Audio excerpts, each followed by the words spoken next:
afternoon, and welcome to AIADA's AutoTalk. I'm your host, Rachel Soleimani.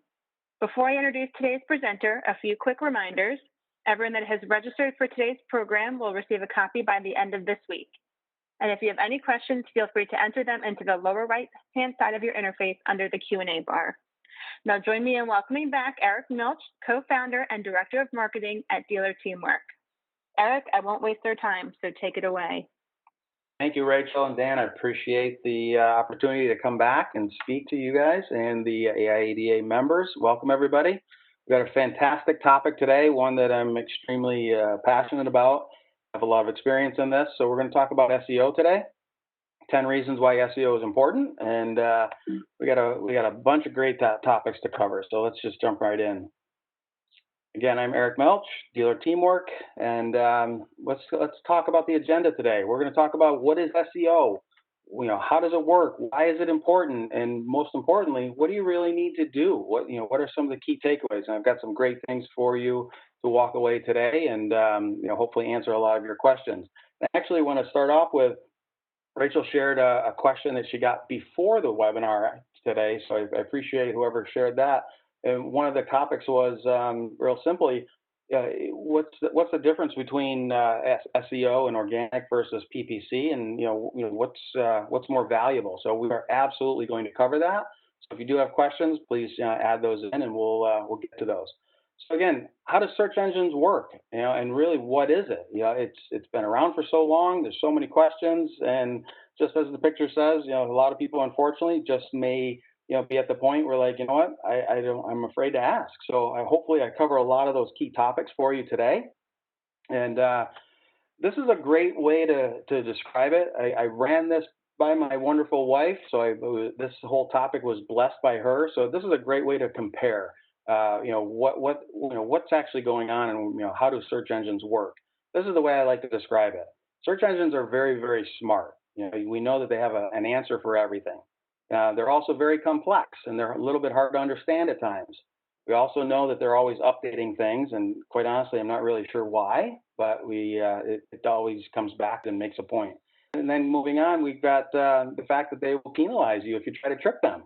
And then lastly, and most importantly, they reward you when you play by their rules. So that's a great way to really wrap your head around, what search engines are and how do they work on a very simple level.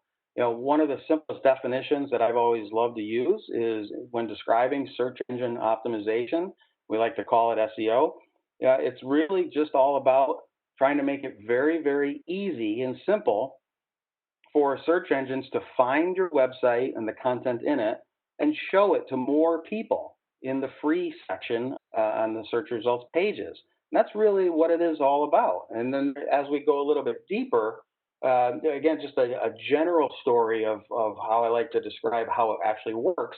Think of your website as a file cabinet. And if you have a really, really messy file cabinet, you know how frustrating that can be to actually find things. It's not organized, it's not structured properly, things are out of place, and it takes a little bit longer sometimes to find what it is that you really need. But think of it like this. Each individual page inside your website is a hanging folder. And what do you have on those hanging folders? You have all these different tabs. And what do? You label them properly. Why? Because if they're labeled properly, it makes it a lot easier, obviously, to find what you're looking for. And that's literally what is happening billions and billions of times every single day online. When you go online and you try to search for something, we're looking for an answer, we're looking for a specific topic. So imagine if your used car or new car manager is trying to find Dr. Smith's receipt for his Mercedes that he bought in April. You're going to have a file system or an organization system for anything like that. And obviously, if you don't have that, then it's very frustrating for that employee, obviously, or for yourself to try to find the content in that folder. So think of it along that line. We're trying to really just make sure that everything is organized properly.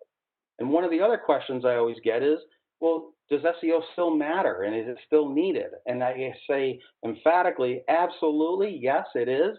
As long as there is a search engine and as long as they exist, then some way, shape, or form, SEO will still exist as well. and we will need that. I'm going to explain to you why that is because of the different types of SEO there is and the different ways that we interact with the results. And some of these ways you may not even realize it, it just happens, but I'm going to try to show this to you in a very, very simple way. So we've got three different types of SEO. The first one is technical SEO. And this is all the techie stuff that happens behind the scenes in the code and in the website platform, things like your URL, things like the links in the site, things related to how fast the page loads, things like site speed, and then overall just what we call crawlability or crawling and visibility. Again, coming back to the initial premise of being able to make sure that the site can be crawled, seen, or and or shown to the user. Next, we move into this thing called on-page SEO, and it's pretty much exactly what the name describes. It's everything that has to be related to the actual pages themselves. So we're talking about the content quality. We're talking about matching intent in terms of if I'm searching for X, is it going to give me X or is it going to match a different intent altogether? And then next is another item, the very, very popular, obviously just keyword quality. Do you have the right keywords to match the topic? Because all you're trying to do, if you're trying to look for blue suede shoes, that page obviously is going to have content that is related to blue suede shoes. Very, very simple concept. And then last, you have this other category called off-page SEO. Same principle. It's anything that's really related to off the site, and there's not a lot of control that you can do with this, except for this last example that I included in here with the Google My Business page. Being off your website, it is linked to your site, and it is connected to that, and it does have the ability to contribute to things like the authority of your website and the overall reputation. So those are the three basic categories. So let's dive in a little bit deeper as well. This slide right here, I'm excited to share this because this is really, really eye-opening and something that everybody should really take to, really take to heart here. Because what is the overall percentage of the search share out there? So of all the traffic out there, 83% approximately of all search engine traffic actually comes from organic or SEO, the free traffic, whereas about 17% of search engine traffic comes from paid search. Yet, I have seen this for a long, long time in the industry, and I've been around for a while. We collectively as an industry focus so much in on the right side of the screen here, on the 17%. We pay so much more attention to that than we actually do the organic side, and we kind of take it for granted, in my opinion. And I think it's time that we, as an industry, start to take notice that so much of that industry, so much of the traffic in the industry does come from that 83%. Now it's time to really understand how that works, where it's coming from, and more importantly, how to measure that and how to gauge the success. So I want to really drill down into that middle category on the on-page optimization, because this is going to tie in at the end into some of those takeaways for everybody to really wrap their head around and really start to really dive a little bit deeper into this topic. So what does this involve? Again, just making sure we have the right keyword optimization tactics. And all that means is just having not only the right keywords, but having them structured properly, having them in the right places. And again, I'll show you a few other examples of where these happen. But that's one key element of the activity to understand. Next, once you've got the keywords, then you should start looking at the content itself and how well is the content written? Is it in the right format? Does it have a question and answer format? Are there bullets? Are there ordered lists, numbered lists? Again, is the content optimized for that specific purpose of the page? And then next is the page titles. And again, this relates back to the hanging file example from the file cabinet that I mentioned. Again, just being able to actually organize this properly so we have those all organized. And that ties into some other elements on the page too, like the section headers, and again, just all throughout the pages. Next is just the ability to match the intent. Again, if I'm looking for a Mercedes lease deal, am I going to be able to create a page or demonstrate a page to the search engines that is talking about a Mercedes lease deal? If you don't have that type of content, it's obviously going to be very, very difficult for the search engines to serve up your website or another page that may not be optimized for that specific topic. And then next is an item called a deep link, and that all that really is just simply a URL, rather a link that is pointing from one page of a related topic to another topic. So again, it could be a landing page on a Mercedes CLA that links to obviously the filtered results for the Mercedes CLA inventory that's available. And again, linking those two pages. So you wouldn't want to link you wouldn't want to link different model pages, for instance, or you may not want to link, a topic that would be, maybe, going to a pickup truck page, for instance, just something completely off topic. You want to create relevance with that. So little things like that go a long way. And keep in mind, there are over 200 different ranking signals available at any time, and you're never going to really be able to focus in on every single one. The key is to be able to at least hit as many as possible and stack that value up. And once you do, and again, these 5 things are a great way to just simply start that process out. Next, I really want to just share some eye-opening statistics on search behavior, and again, just try to paint that picture and that visualization of what's going on out there. So, for instance, about 8% of all search queries are phrased as questions, and this has been growing over the last couple of years, and I don't see this slowing down, especially as we start to type a little bit more specific questions, and even more so as people start using smart speakers to be able to ask a question to the search engines. So again, why is that important? Because now you have the ability to add additional content that can frame a topic on a page. And again, I'll show you some other examples of how that can fit in. And then next is, again, to understand the massive amount of traffic that does come just solely from organic traffic. From organic search. About 53% on average of all websites out there get their traffic from this bucket. And that's why I say we already know it's the biggest bucket of traffic. So let's do everything we possibly can, not only to optimize that, drive that traffic to the right pages, but more importantly, try to grab even more traffic and grow that number. And then next is understanding, again, a little bit more of that behavior is, we've moved along the line instead of just people searching for cars or Mercedes or used cars. Now 69%, nearly 70% of all search queries have 4 words or more. And that just keeps, again, we're getting now into this trend of more specific topics that people are looking for.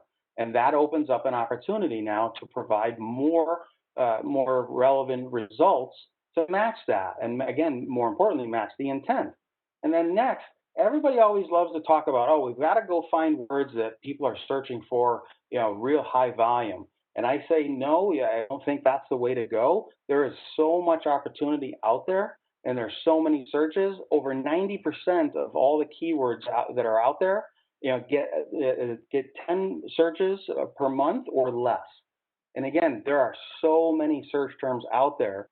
And again, doesn't always necessarily have to be around trying to rank for one specific term.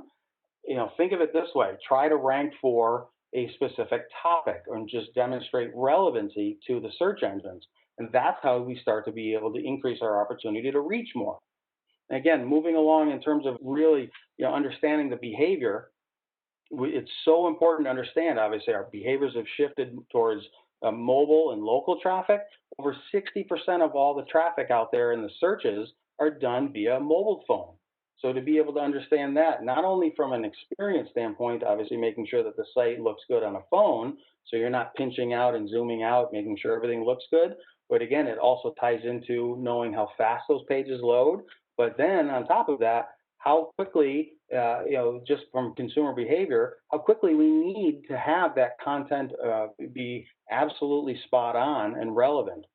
Because again, if it isn't, the next stat proves that about over 20% of all users will go back and they wind up, when they do a search, they go back and actually click on another result. So they're clicking on more results. And why do they do that? Because the pages, unfortunately, just aren't relevant, or they can't answer the question, or maybe it's a bad experience, or again, maybe that page didn't load fast enough for them. But whatever it is, just understand that just because you may rank either first or second or third or wherever you may be on that page, still, that doesn't mean that people search, click, and then take an action. People are bouncing back out. They actually call it pogo sticking. And then last one, this is probably one of my favorite stats, and it really hasn't changed for the last 5, 6, 7 years.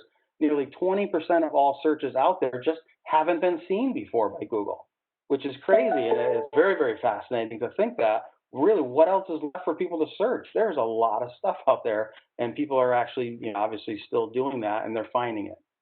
So again, we'll dive into it a little bit more, and now we're going to start to get into some more of the newer features that you may have seen or may not be aware of what they actually are. So this first result here, this bigger box, this is not a paid ad. This is actually a free result. It's number one in the organics, and it's called a featured snippet. And these featured snippets are great. However, they only show up about 12% of the time. And when they do show up, it's a great thing because it helps strengthen the brand. Obviously, it's some of the best search real estate that's available out there. It can be very, very healthy. And there's an ongoing debate outside of automotive and under other industries that these featured snippets actually create a lower click-through rate on these results.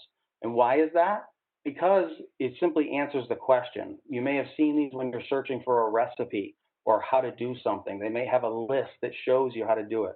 It may list the entire recipe, and you actually don't even need to click through to the website. You can actually just get your answer right there.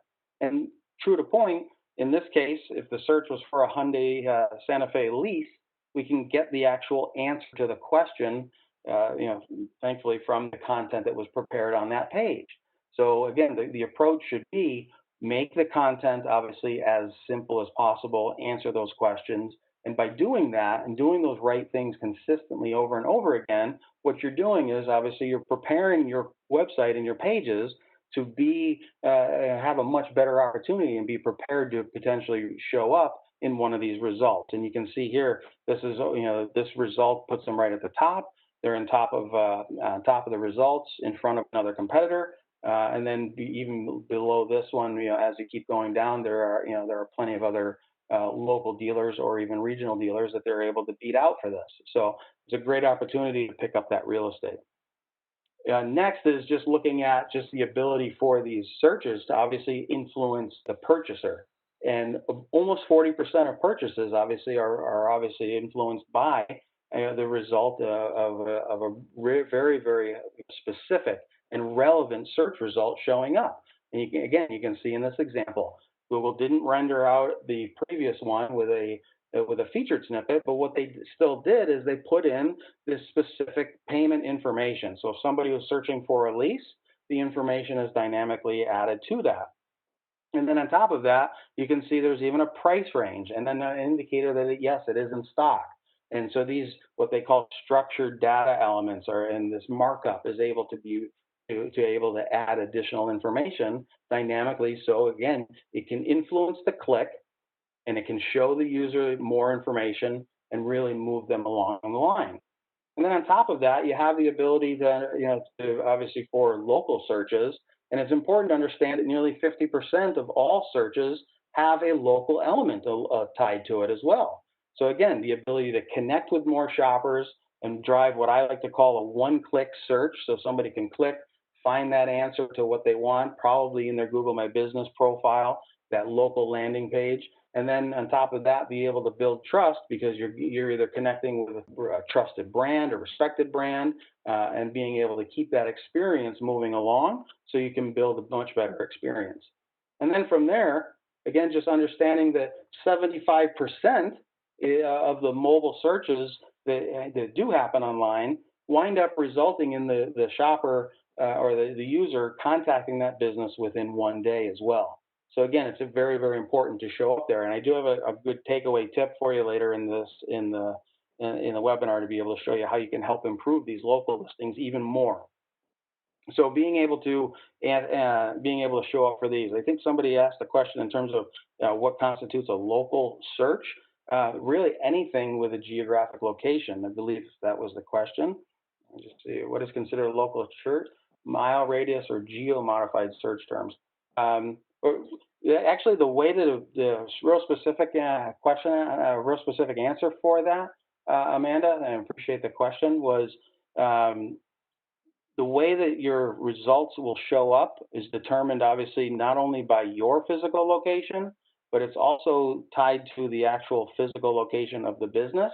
And there's another qualifier in there, and I believe it's the actual distance of the business that you're searching for and their distance to the center of the primary location that you're searching within. So in this case, if it's Shreveport, it's how far away is that business to the center of Shreveport, and the other factors as well.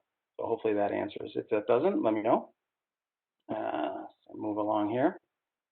So this one is this is a very fascinating topic for me as well, and I think it's very important. That's why I obviously wanted to include this with today's presentation.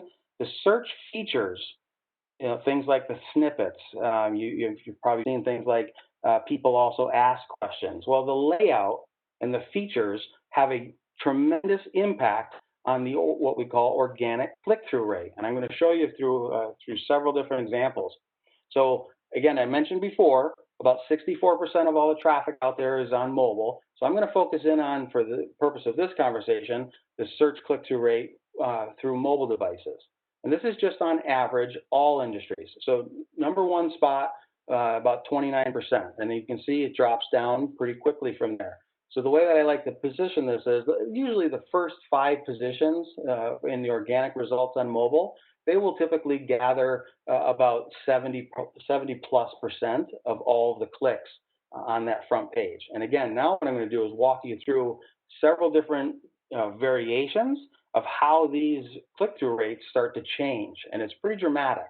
So this first example, I've overlaid the blue line over the previous slide's click-through rates, and this is just showing click-through rate, what happens when there are only organic results, the top 10 results, no ads, no featured snippets, no knowledge panels, nothing like that. And you can see the organic click-through rate now suddenly starts to move up. And again, on top of this, there's no local results as well. So these are just different type of search terms out there. And again, very important to understand, because the theme here is all about trying to optimize your pages and your website for different types of searches, different types of intent. Now it's important to consider what are the other features that are actually being shown in the results. So if we take what's called an informational search, and in this case, I just did a simple search around the history of Mercedes-Benz. And what did I get? I got all organic results, but I did get some other features in here as well. I got a Wikipedia page, featured snippet, people also asked, then the organic, and then they slid in obviously some videos. So you can see where you have different options. And again, if you just wanted a short little snippet, you may not even need to click through to the Wikipedia page. So even though that is the case, now let's take a look at the difference in comparison when we have an organic result that now introduces something called a site link. And a site link, and I'll show you in the next slide, they actually include additional links below the result. Well, look what happens to that number one spot. You jump up over 46, 47% for the click-through rate, for that number one spot. So, and again, you can see, why do those other ones start to drop? Well, it's probably because more people obviously are jumping over to number one. So here's a great example. So if somebody searched Hyundai car dealership, and you can see this first result that came up, and you can see these 4 links that came up underneath it. And again, this is the result of just simply optimizing the site properly, having a good organization. But on top of that, just important to understand, it's very, very difficult. And in fact, you can't choose which ones that show up. It just happens, again, organically, and it happens pretty much based on the type of search that's done and how relevant that is to the specific location.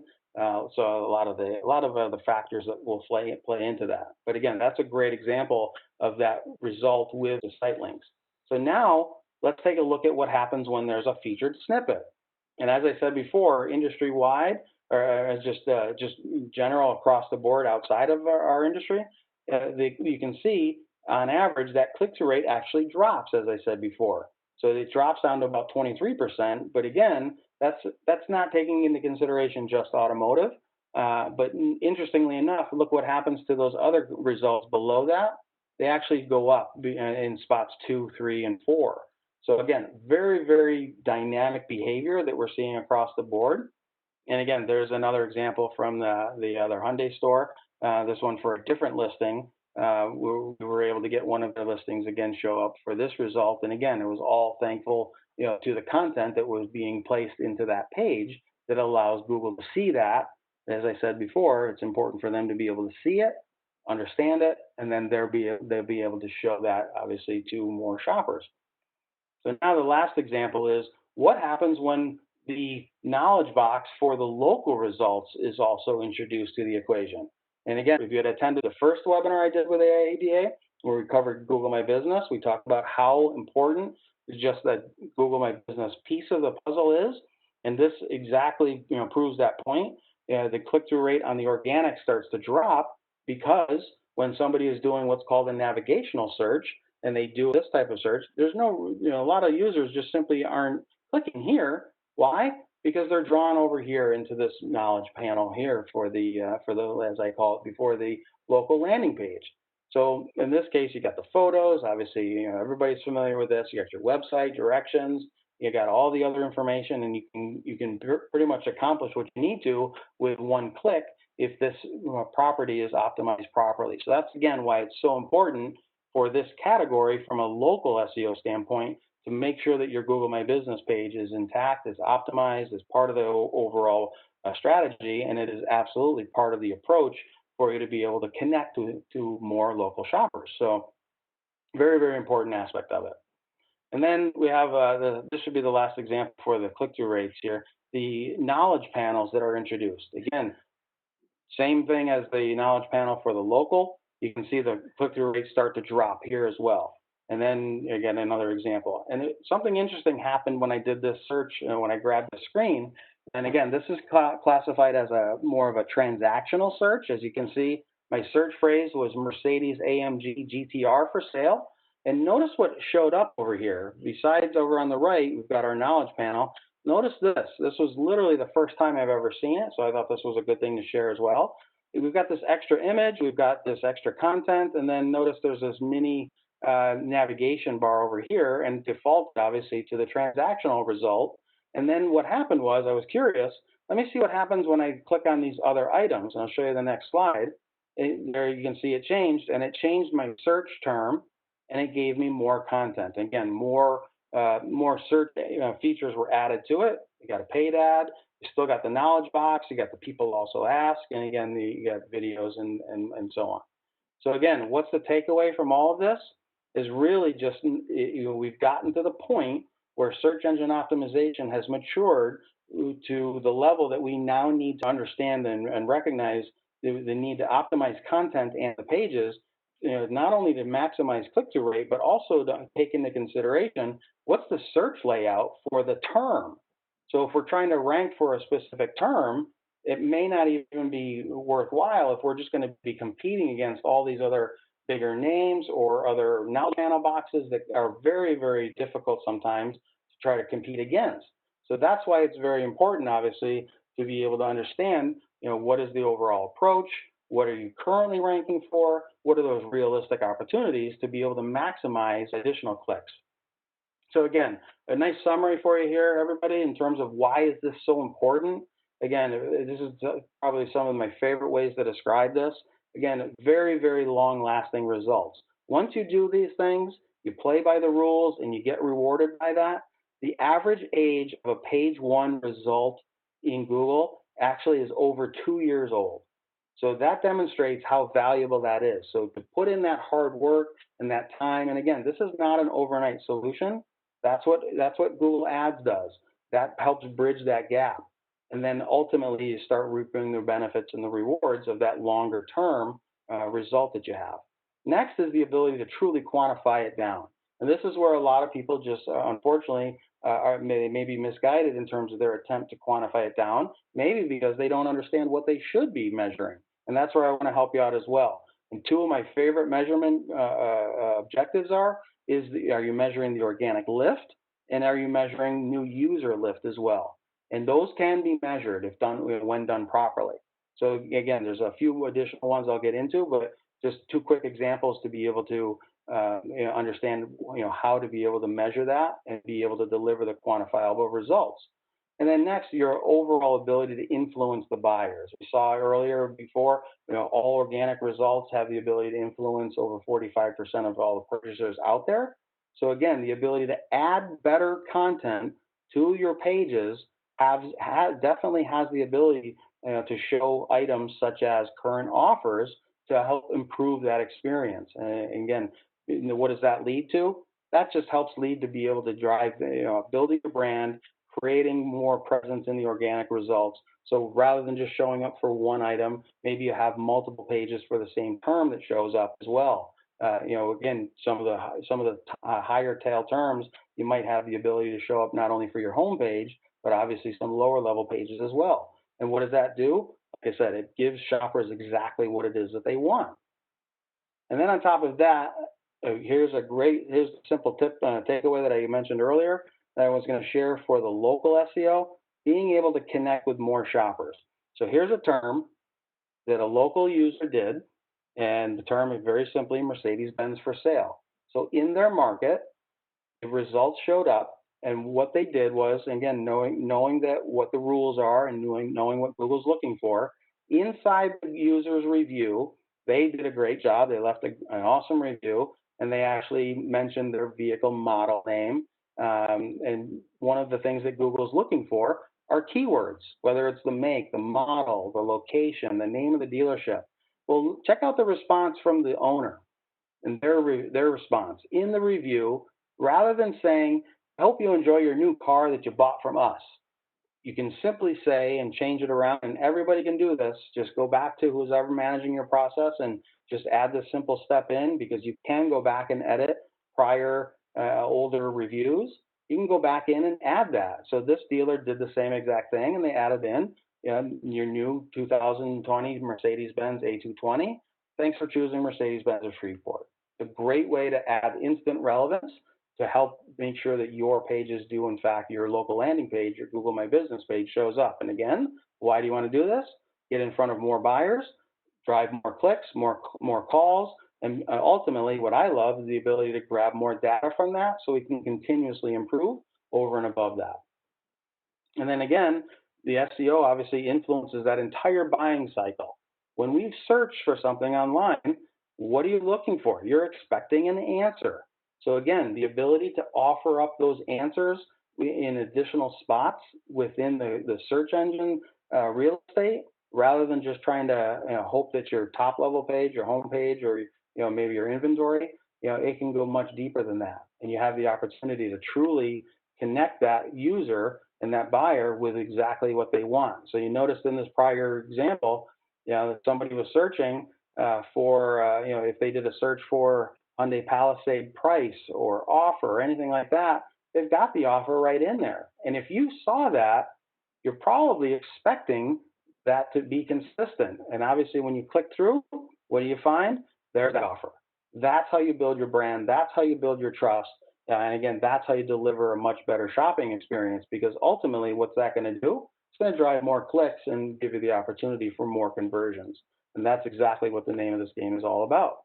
So again, here's a quick example of what what this content can look like, by including the proper elements on the pages, as I mentioned before, about the titles and the headers, and just having the right optimization for the keywords in there. And again, this is why these pages wind up being so much more valuable over time. They have the make, the model, the keyword, the location, and on top of that, they've got the rest of the information. And here's a couple real quick examples as well. I mentioned before, 8% of all those searches out there are around questions. So what if somebody just has a very basic question? How much does the Mercedes-Benz CLA cost?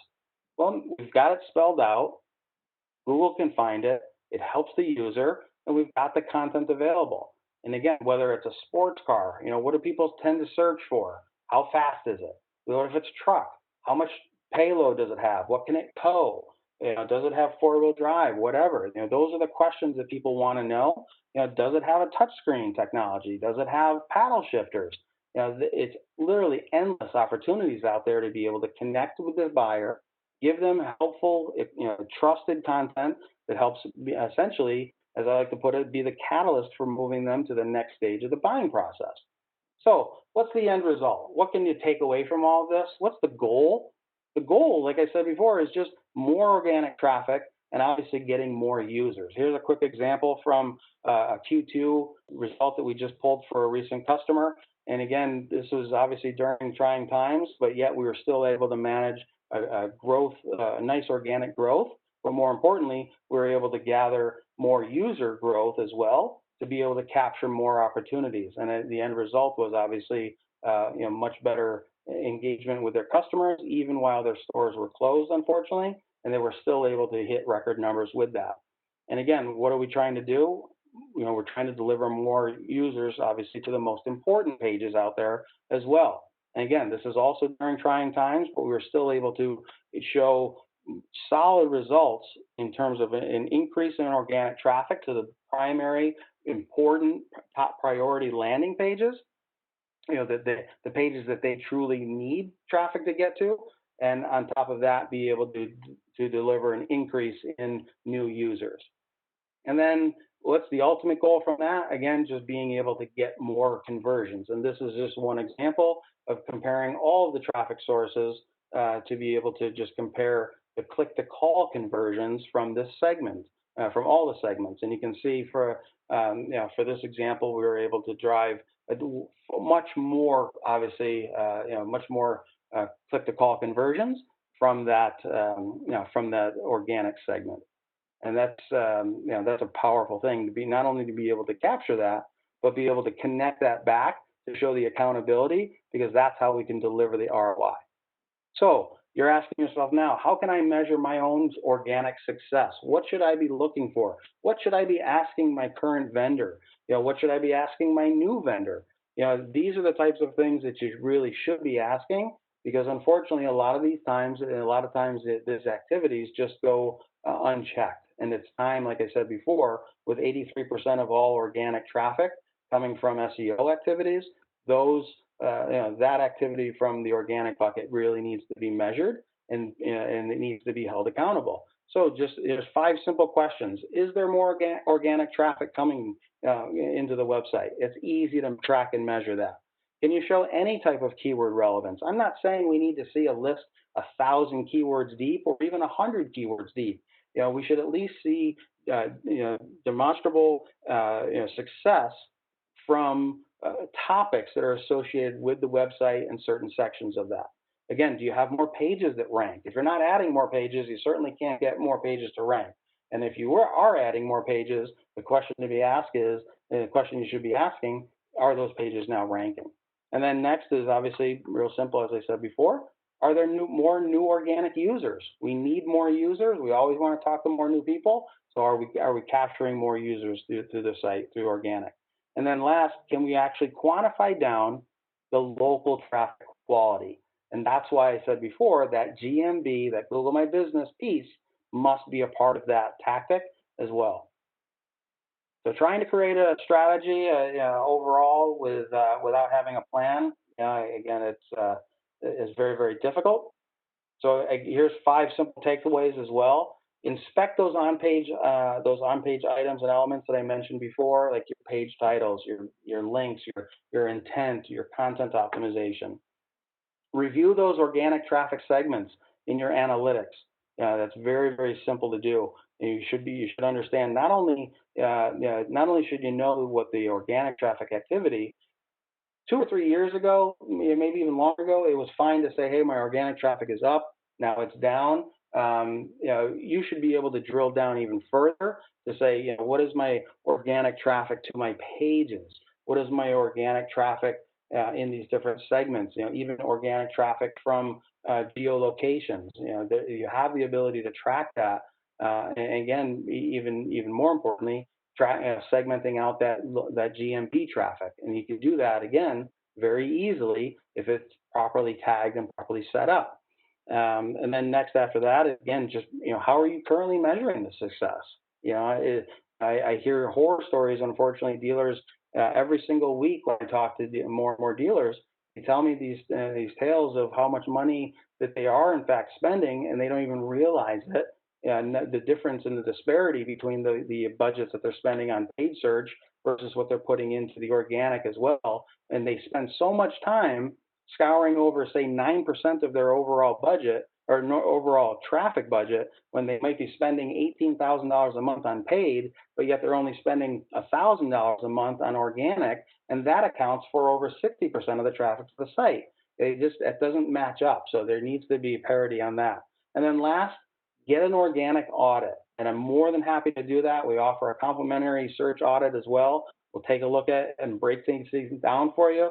I know these things can be very, very difficult, and it's extremely satisfying to be able to help a dealer understand what's going on, how to fix it, give them a little bit of education, and really walk you through it. I love this topic. I can talk about it all day. Unfortunately, for you guys, Rachel only gives me an hour to talk about it, but I could go on and on about this stuff all day long. There's so much more to cover on this. And again, I guarantee you that we'll be able to open up some eyes when we do this audit for you. Again, my name is Eric Milch. I'm from Dealer Teamwork. We're one of the fastest growing digital marketing software companies in the industry. I absolutely love what I do and the people we work with, and more importantly, the dealers that we get a chance to do this with. So if you have any questions, please shoot me a line.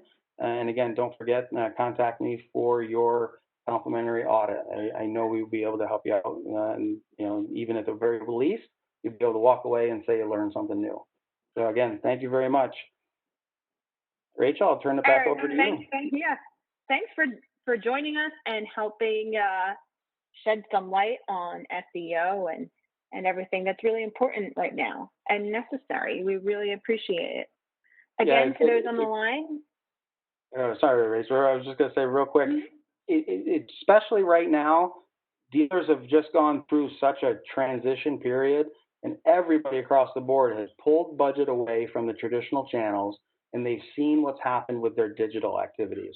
So it's a great time obviously to take a look at what's been done, what's been broken down, and how can we remain as efficient as possible and continue to thrive in this environment right now. And we just need to be able to make smarter decisions and run more efficiently operationally. And that's really what one of the underlying themes for this topic today is as well. So thank you very much, Rachel. I appreciate it. Thank you again for everybody that attended today. Absolutely. To those on the line, they'll be receiving a copy of this webinar by the end of this week. Join us back here on Tuesday, August 4th at 2 p.m. Eastern as Columbus Acura dealer John Connolly and Thomas Clausen on podium discuss how to effectively communicate online, driving your online reputation, CSI, and SSI scores. So be on the lookout for promotions on how to register. For more information about AIADA, visit aiada.org or call 1-800-GO-AIADA. Thanks for joining us, guys, and have a great day.